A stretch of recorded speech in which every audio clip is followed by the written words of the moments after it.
Sikiwe was more on the ground, and having spoken to many persons in Bath Estate, in Lower Newtown, in Kingsdale, in Girardale, Eggleston, Fly City, you got the impression that Mr. Ambrose George was fast losing ground. And so it really never surprised me because the candidate was a very effective candidate. As I was on the show with you before the election, the defeat of my friend Julius Timothy was no surprise. In fact, I called it on the show. Did you call it? Yes, I said he was leading, that is Daniel Luge 51-49. So at least. But it appeared that it was more than 59. Or 51-49, right? Yeah. It was more. The results showed more. 58-42 along that line. So Danny increased, but I told you that he was gathering speed, Danny Luge.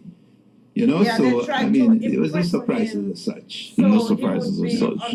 I expected Grand Fond to have gone the United Workers' Party, or Team Dominica, as they like to be called. And I believe that Thompson could have won that seat. I don't think he worked hard enough.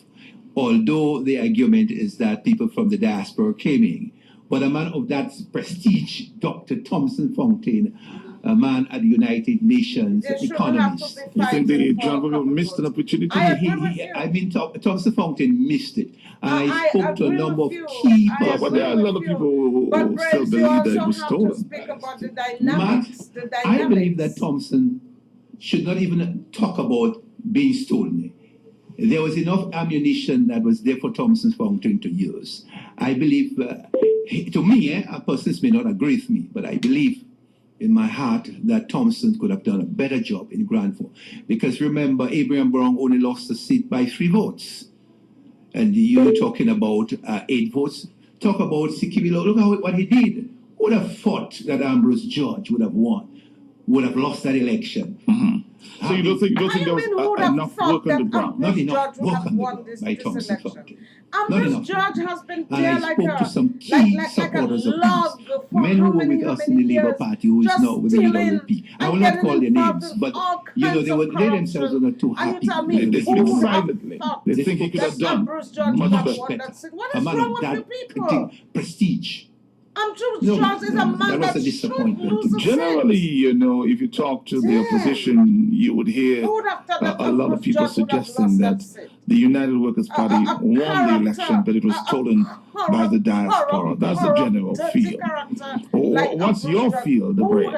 My feel is that let's be objective. We've been objective, and we call it. I did not expect the United Workers' Party at this time to beat the Labour Party, to be frank with you, because I said because of why? Why? First of all, the Labour Party is a well-organized party. It has been in existence for over 51 years. A well-oiled machine. Well-oiled machine. And it's being led by a man who could be called a man who leave no stone unturned. The leader, Mr. Skerrit, makes a great difference to the party. And so Lennox Linton coming 8 months into an election and having to, to organize the party in a fighting mood. I felt it was not enough time for him. And when we look at the political culture of the country, Dominicans don't like a man to just emerge from the wilderness and become a prime minister. They want to observe him in opposition. And I say this to say, when we began with the Labour Party, Mr. Leblanc served in opposition for a while. He was in Trinidad. Look at his successor, Patrick John. He was in Parliament. Look at Eugenia Charles. She was in Parliament. Look at O.J. Serafig. He was in Parliament. Edison James. He was in Parliament.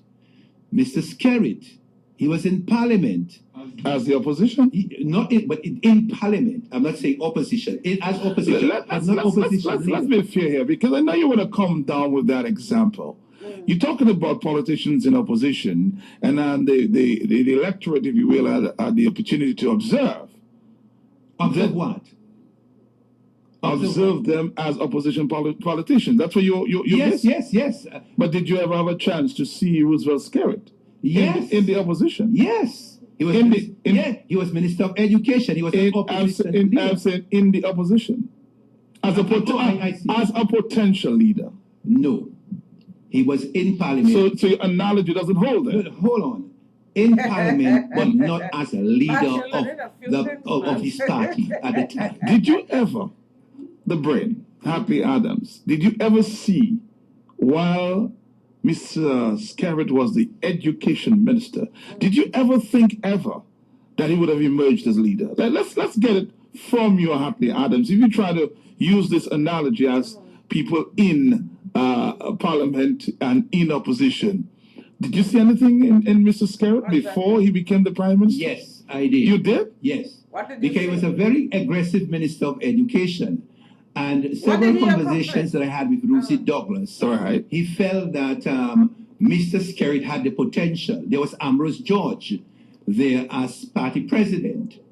And after Lucy died, Mr. Pierre Charles emerged. Right.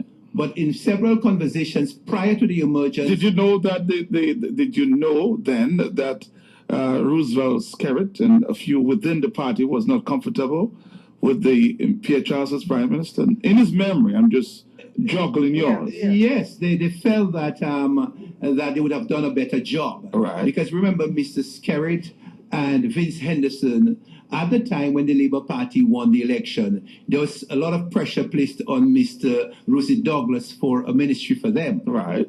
Because there was some talk that they were even thinking of moving across. So therefore, they put the necessary pressures at the right time and emerged as ministers. Okay. And that activity continued for a while because Mr. Skerritt saw himself as a future leader.